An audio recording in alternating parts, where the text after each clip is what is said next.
Good evening. This is Rashad Mitchell coming to you live from my YouTube channel. So I can tell my part series, The Week That Was, College Football History Review, the 1976 college football season, week number 5, October the 9th, 1976. Let's get into it.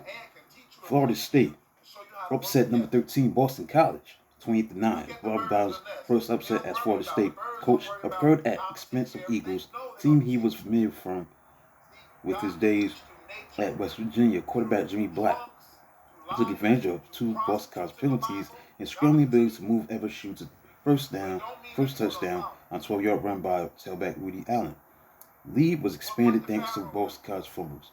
Recovery at BC 15-yard line set Black's 10-yard scoring run.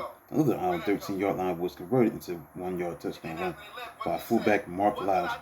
Seminoles defensive end Rudy Malloy contributed finishing touch by returning bobble by Eagles quarterback Ken Smith 65 yards for final touchdown.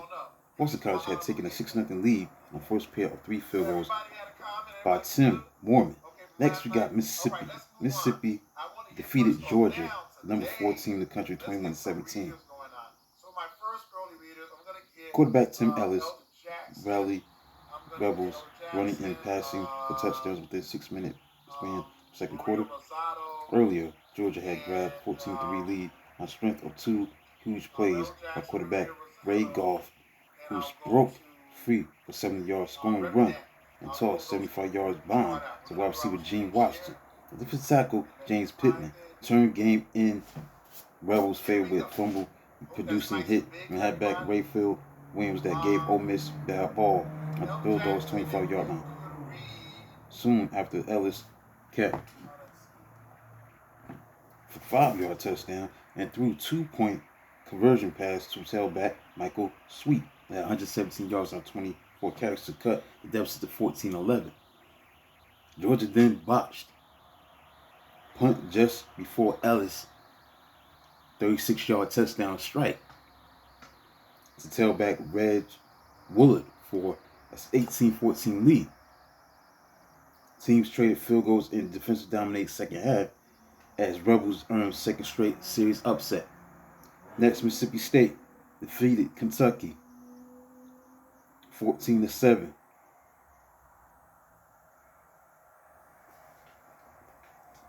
Next, Michigan, the number 1 team in the country, beat Michigan State 42-10. Wolverines easily maintained top ranking with the abuse of in-state rivals. Its fullback Rob Lible rushed for 180 yards. Tailback Harlan Huckabee ran for 126 yards and 3 touchdowns.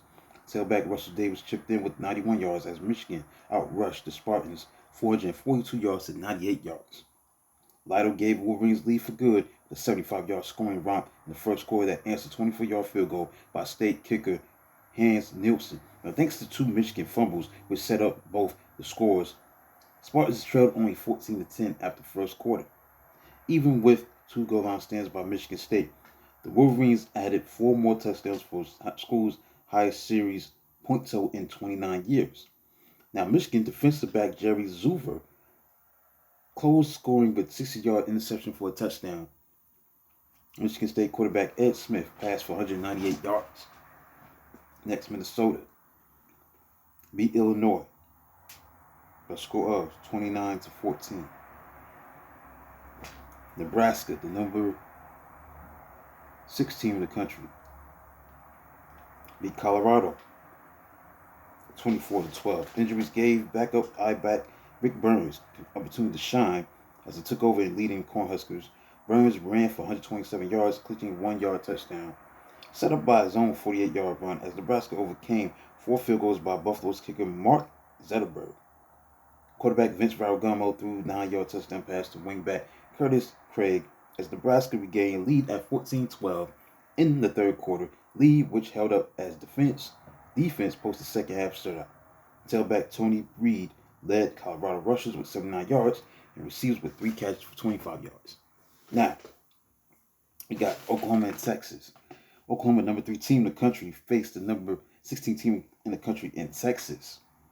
This battle ended in a 6-6 tie. Bad snap at game's end prevented winning extra point for Sooners in nasty additional rivalry. Oklahoma had just traveled 37 yards in 11 plays to tie the score on halfback Horace Ivy's 1-yard touchdown run. Drive began after fumble by Longhorns halfback Ivy Suber was stripped by OU defensive lineman Dave Hudgens, with recovery by cornerback Zach Henderson. With 5:23 left in the game, Sooners had managed only 2 first downs and 97 yards against Texas defense, led by linebacker Lionel Johnson's 23 tackles. Texas had built a 6-0 lead on strength of 2 field goals by kicker Russell Exabin. Was also punted for 48.5 yards average, riding fullback Earl Campbell's 91 yards on 27 tough carries. Controversial week of practice featured accusation by Longhorn coach Darrell Royal that Sooners spied on his preparations. Royal offered $10,000 to OU coach Barry Switzer, assistant coach Larry Lacewell, and OU's spy if any of them could pass lie detector tests. Spying later was confirmed, although at much later date. Royal, who sported a 12-6-1 record against the Sooners of Oklahoma, was feeling tension and vomited on way to locker room. Royal's decision to retire was taking root. Number 17, Texas A&M beat number 15 Texas Tech. Number 15 Texas Tech beat number 17 Texas A&M 27-16 as the Raiders of Texas Tech pulled upset behind backup cornerback Rodney Allison, who relieved injured quarterback Tommy Dudevant in first quarter.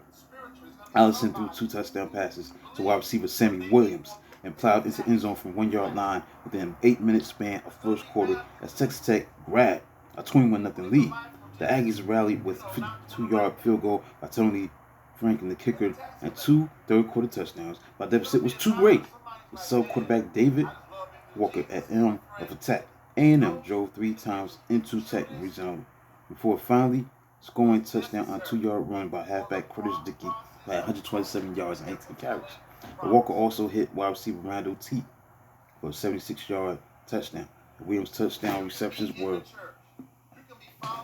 of 22 yards, 56 yards. It came 3 minutes apart. Rice beat Texas Christian 26-23. Southern California, the number 11 team in the country, beat Washington State 23-14 in Seattle. Bell rung loud and clear in Canoe Kingdom, but it was not for Cougars' victory as the Trojans tailback Ricky Bell ran 51 times for 346 yards, both schooling Pac-8 records. Game was tied at 14-14 in the fourth quarter until Southern California converted fumble to 26-yard field goal by kicker Glenn Walker for 17-14 edge. Under first-year head coach Jackie Sherrill, Washington State hung tough as quarterback Jack Thompson, who threw for 341 yards on 26-50 passing, nearly matched Bell's run yards with his passes. It was believed Bell had set new single-game NCAA record, but adding error prevented USC from giving him sufficient carries needed to eclipse 350 yards mark set by Michigan State's Eric Allen in 1971. Finally, California beat Oregon by a score of 27-10. Despite being legally blind in one eye, wide receiver Wesley Walker set California record with his 22nd career scoring reception, 33-yard catch of quarterback Joe Robb pass that gave Bears a commanding 23 lead in the fourth quarter. Robb threw for 208 yards with 12 yards on a touchdown pass to wide receiver Leon Washington. And ran a 1-yard touchdown as Bears led throughout. Ducks were disadvantaged in every stat, but kicker Roy Geiger nailed a 51-yard field goal. So that concludes a look at Week 5. Week 5, the games that were played during October 9th, 1976. This is week number 5. The games that were played on October 9th, 1976. College Football History Review 1976 college football season. Week 5. The games that were played on October 9th, 1976 college football season. The week that was College Football History Review. Here's the October 11th AP poll. Number 20 was Alabama. Number 19, Houston. 18 was Arkansas. There was a tie for the 16th spot between Louisiana State and Mississippi. 15 was Kansas. 14, Notre Dame. 13, Texas. 12, Florida. 11, Georgia. The top 10 round out is this. Number 10, Texas Tech. Number 9, Ohio State. Number 8, Southern California. Number 7, Missouri. Number 6, Oklahoma. Number 5 was Maryland. The rest of the top 5 round is this: UCLA. Number 4, 3, Nebraska. 2, Pittsburgh. And number 1, Michigan. So that concludes a look at the moments and events that took place, the games that took place, rather, in college football for 1976, October 9th, 1976, October 9th, 1976, week 5 for October 9th, 1976. Please like, subscribe, and comment on the channel. Do video this magnitude on Thursday. Until then, talk to you soon.